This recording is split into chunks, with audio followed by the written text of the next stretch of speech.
ايمن قنديلي طبيبه نفسيه ولا بريزيدون ديال لاسوسياسيون مابا. اليوم حنا مجموعين دابا هذه 3 ايام وحنا مجموعين اللي غادي باش ندويو على الصحه. الصحه ما بعد ازمه كوفيد. الصحه كما خصنا نخدموا فيها في افريقيا على الجانب النقدي، على الجانب الفينانسي، على الجانب الصحي العضوي، على الجانب النفسي. تندويو على القنب الهندي، على لو كوتي ميديكال، تندويو على لا ديجيتاليزاسيون لي سوان كونيكتي، تندويو على لا ميديسين دو فوتور، سادير كي غادي تكون الصحه في المستقبل ديال الطب، وواحد الطب اللي يكون بواحد الشكل اللي افريقيا تكون مستقله في الصحه ديالها، كيفاش تتعطي لاكسي لو سوان لي باسيون ديالها، ويكون واحد اون ان اكسي سور لو باسيون.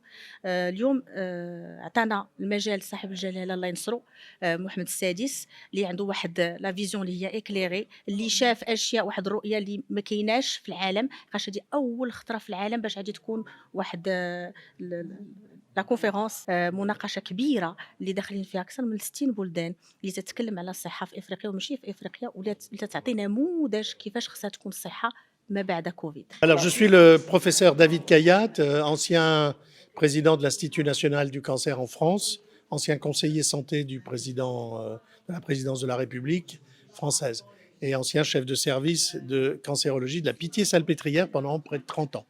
Alors, j'ai naturellement contribué à l'organisation de cette manifestation qui doit tout son succès à l'engagement et à la force et à l'ingéniosité du docteur Kandili.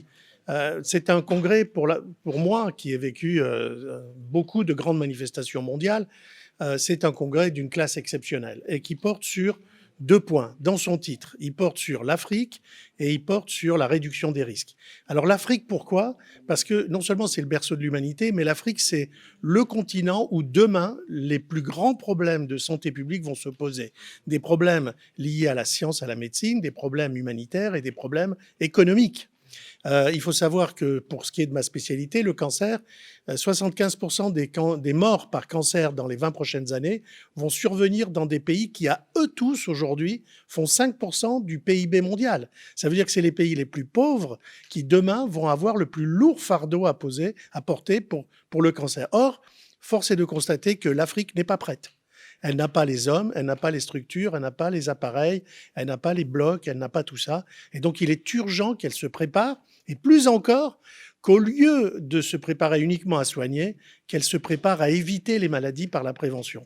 Et c'est là où le deuxième thème du congrès intervient, la réduction des risques. Qu'est-ce que c'est? En fait, ça fait 50 ans qu'on essaye de dire aux gens arrêtez de fumer, qu'on essaye de dire aux gens arrêtez de conduire vite, qu'on leur dit arrêtez de manger gras, des hamburgers, des sucres, des trucs, que faites du sport. Eh ben, est-ce qu'ils font du sport? Est-ce qu'ils mangent moins gras? Est-ce qu'ils roulent moins en voiture? Est-ce qu'ils fument moins? Pas du tout. Il y a 30 ans, il y avait 1 milliard de fumeurs dans le monde. Aujourd'hui, il y a toujours 1 milliard de fumeurs dans le monde. Est-ce qu'il y a plus d'accidents de voiture? Pas du tout, il y a autant d'accidents de voiture. Alors l'idée de la réduction des risques, c'est arrêter, il faut constater la vérité.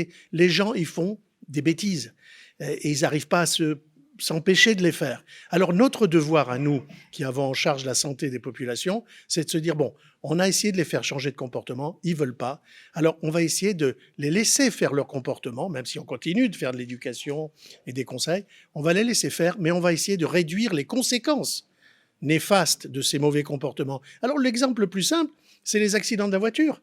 Et on avait, il y a une vingtaine d'années, 10 000 morts par an en France avec les accidents de voiture. Qu'est-ce qu'on a fait? Ceinture de sécurité, airbag, ABS, etc.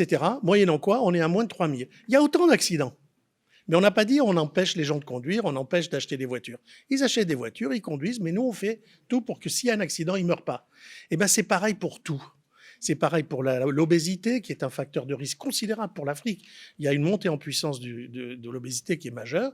Et c'est pour ça qu'il faut repenser les politiques de santé en travaillant sur la prévention et en acceptant de constater la réalité des comportements humains. ما تنسوش تابوناو في لاشين يوتيوب وتفعلوا الجرس باش يوصلكم الجديد. أيام 24 عيونكم التي لا تنام.